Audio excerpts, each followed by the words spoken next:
Dharmesh, 5 weeks to go until the Premier League gets back up and running again. It's coming round quick. Where is this squad overhaul that we expected from Ruben Amorim and United? I did enjoy your post about you at Beyonce, by the way. Good. I deleted it, so it's not there anymore. Was you wearing glitter? Definitely. Brilliant. Where is this going? Brilliant. Right, so... This is what the fans want. Listen, this squad overhaul that you alluded to there, I think going into this transfer window and for the majority of last season when things were going wrong at Manchester United, it was accepted that this is not a one-window fix. Right. Manchester United are not going to panic. They are disciplined in how they are approaching this transfer window. They've got in Matheus Cunha, and they knew what they had to do to get him, which we explained before. They had to meet the conditions that Wolves had and the fee, so they did that. There's no release clause with Brian Mbeumo, so they're trying to negotiate a price that is as much as on their terms as it is on Brentford's terms. Now, we do know that the last bid, worth £62.5 million, which included performance-related add-ons, was rejected by Brentford. That was the second bid that was rejected. Now, United will still go back in. We expect them to go back in, and I think there's still a cautious optimism that this deal can get over the line. But they know that Brentford want closer to £65 million, and they want the majority, if not all of that £65 million, to be a guaranteed payment.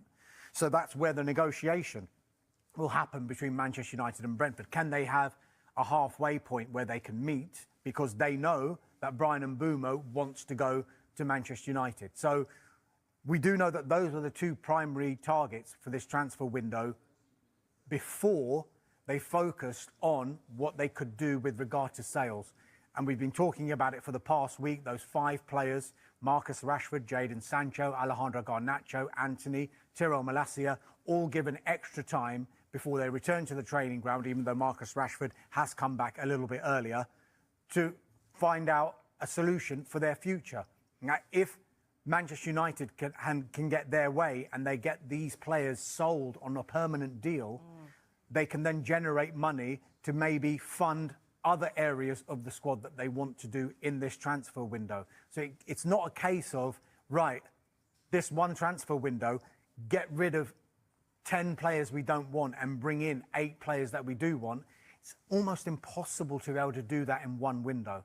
So United are going to do this in a way where they bring in the players that they want and avoid making those mistakes that they've made in the past, because they've had players who have arrived at the club who haven't had Premier League experience and it hasn't worked. This time they're going for Cunha, hardened in the Premier League. Brian Mbeumo, big experience in the Premier League as well. So you can see the kind of the direction that they want to go in and make sure that the recruitment is right this time, because it's so important to do it right this time. OK, Manchester United fans, you hear that? Patience is, of course, Marcus Rashford, who, at our time of speaking, is technically a Manchester United player, but he's been given that time away to try and find himself another club, Mark. Are we any closer to finding out where that might be? Will it be United? Could it be somewhere in Spain? Yeah, it's interesting because we were speaking on the transfer show a couple of weeks ago about an interview that Marcus Rashford done with Spanish YouTubers called X-Buyer. Oh, you can see it there. They had millions and millions of followers. They've got relationships with people at Barcelona. They've spoken to high-profile Barcelona players. And in this interview here, he's saying, basically, yeah, I'd love to play with Lamine Yamal. Who wouldn't? And yeah, one day I'd love to play with, you know, those stars at Barcelona. And they kind of said, could it happen? Will it happen? And his response was, hopefully. He made it very clear that he wanted to play Champions League football, so that left very few options in the Premier League. And of course, Barcelona is always a club that he's admired, respected, and wanted to be associated with. And it almost feels like now, back then when he says, oh, I want to play for Barcelona, you go, well, you know, they've got other targets and they're probably going to go and get them. Yes, you're on their list. We know that Deco has said he likes Marcus Rashford. However, there were other players you felt that would be number 1, number 2. But now things have fallen almost into place. We know that Nico Williams has signed that bumper contract at Athletic Club. He's going nowhere until 2035 as things stand. And we know that Liverpool have rebuffed any interest in Luis Diaz. So therefore, it leaves Marcus Rashford, who feels like now the number 1 target for Barcelona. We know that they have to be very creative and clever financially. Our colleagues Sky in Italy have said that Barcelona are prepared to go all in to get Marcus Rashford. In terms of his personal situation, very similar to some of the other players, he's been given more time to rest whilst this gets sorted out. However, he has opted to say, no, I need to be ready for the new season. He is at Carrington. He is training in his own training regime. I think the biggest stumbling block here is going to be the wages he's on and what Barcelona can afford to pay Manchester United, and whether Manchester United are prepared to pay a healthy chunk of what he's currently on, which is rumoured to be around £300,000 to £350,000 a week. So you get the feeling it's a deal that's edging closer and looks more likely than it did a couple of weeks ago. But I think the finances at play here may make this one a tricky one to get done quickly. Yeah, you mentioned his training, and he obviously released that video earlier today of him pushing the weights and looking fit and athletic. Is that just an innocent post, or is that him sending out a message to potential clubs? I think it's younger generation like to put things on social media all the time, whatever they're doing. Look at me, I'm eating a roast dinner, or look at me, I'm training really hard and I'm ready for the new season, or here I am at Beyonce. It's just a part of the culture for young people these days. But it's certainly a message, isn't it?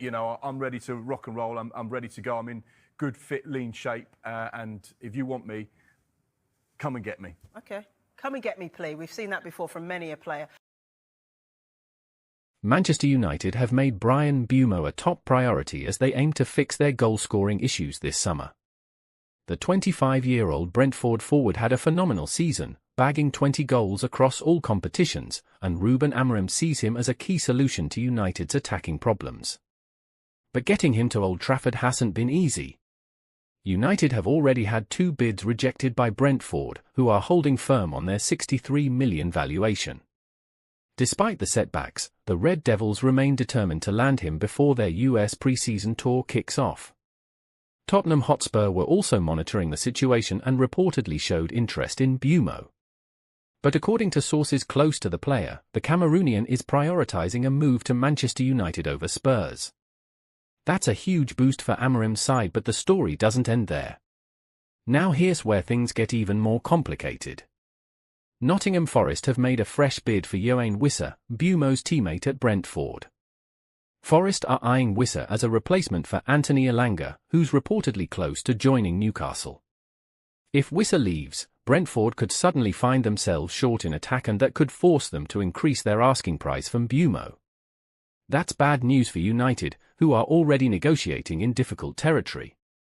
Brentford's director of football, Phil Giles, recently spoke to Sky Sports and addressed the growing speculation.